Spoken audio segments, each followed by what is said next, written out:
Moving on, the Washington Post is dealing with conflict of interest questions. That newspaper was recently acquired by Jeff Bezos, the founder and CEO of Amazon. And as CEO of Amazon, Bezos recently signed a $600 million contract with the CIA to provide cloud computing infrastructure. The $600 million that Bezos is getting from the CIA eclipses the $250 million he paid to buy the Washington Post newspaper. And there are questions over whether or not this deal could affect the Washington Post reporting on CIA matters. Here's Bezos responding on 60 Minutes. Does that present any conflict for you, the fact that you provide the cloud that the CIA uses for its data? I don't think so. We're building what's called a private cloud for them, Charlie, because they don't want to be on the public cloud. But here's what former Washington Post reporter John Hanrahan told the Huffington Post. Quote, "One thing is certain, Post reporters and editors are aware that Bezos, as majority owner of Amazon, has a financial stake in maintaining good relations with the CIA. And this sends a clear message to even the hardest-nosed journalist that making the CIA look bad might not be a good career move." Washington Post isn't the only newspaper that's seeing its reputation questioned. In fact, Americans are losing confidence in all newspapers. As a Gallup poll found back in June, only 23% of Americans, almost a new historic low, have confidence in newspapers. So what does this mean for journalism and news media in general? I spoke earlier with Jeff Cohen, journalism professor at Ithaca College, about this issue. And I first asked him whether or not the Washington Post should disclose Amazon's contract with the CIA when reporting on the agency.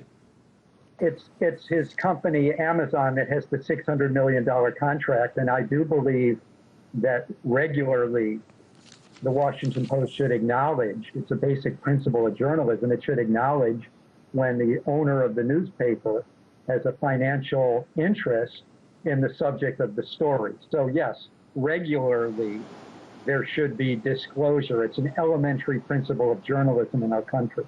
Do you think that this what looks like a conflict of interest has a chilling effect on journalists at the Washington Post as they're pursuing stories that might be about the CIA? Oh, I think so. I mean, I would hate to be a Washington Post reporter on that beat. I'd hate to be a Washington Post reporter on a few other beats that Bezos, is involved in. But yeah, it has a chilling effect. Everyone there knows at the Washington Post that Amazon already played a role, it wasn't a very kosher one, in kicking WikiLeaks off of its web hosting, which really hurt WikiLeaks during the height of a controversy a while back. And so the relationship of Amazon and Bezos to an agency like the CIA is very relevant. And remember, an Amazon spokesman last month was saying, "We look forward to a successful relationship with the CIA." Well, I hope the Washington Post isn't looking forward to a successful relationship with the CIA, because in American journalism, the journalists are supposed to be independent, critical, give real scrutiny to powerful agencies like the CIA.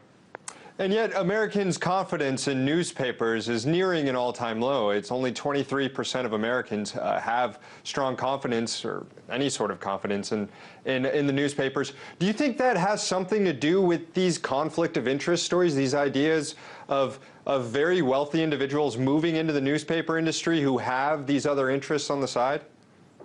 Oh, I think that the savvier news consumers in our country know about some of these conflicts. I mean, they know that General Electric for years, and now with Comcast, owns NBC News and MSNBC News. They know about Rupert Murdoch owning Fox and all the others. They know about Disney owning ABC News. I think the savvier consumers don't trust a lot of U.S. mainstream media because the corporate owners are so powerful, have so many interests, and are so cozy with the state. And, I should say that we're not the only problem that has not the only country that has a problem of corporate ownership is too cozy with the state. You hear about it in relation to France and Mexico and Russia and all these other countries. But in our country, we're totally, immersed in this propaganda about our free press and how we're the freest press.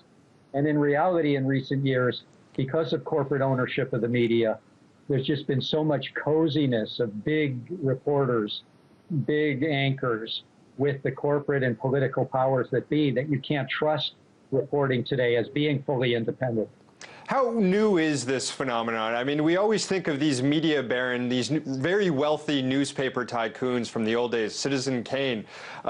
What is the new newspaper baron today? Is it because they make their money elsewhere and then get the newspaper? Is that what the problem is? No, it's both. And there's always been this problem, as you said. But back in the times of Citizen Kane, in a place like New York City, there were 12 dailies with different owners. At a place like Chicago, there might have been 6 or 7 dailies. Every major city had 2 or 3 dailies. So the difference between that era and now is, aside from the internet, which we need to keep free from some of these corporations like Verizon and Comcast and Time Warner, but aside from the internet, the media are really concentrated, and most cities are one newspaper towns. And when it comes to TV, radio, newspapers, magazines, movies, there's basically 6 to 8 corporations that control most of the revenue or most of the product. That's the difference between now and, say, the 1920s or 30s. Gotcha. There's this new media venture being started by Piero Midyar, the founder of eBay and PayPal, owner of PayPal. And there's been criticism leveled at him due to his past and due to what sort of relationship Amazon and PayPal might have with the government. Are these criticisms fair, and do they reflect maybe people becoming more skeptical of the relationship between businessmen and newspaper outlets?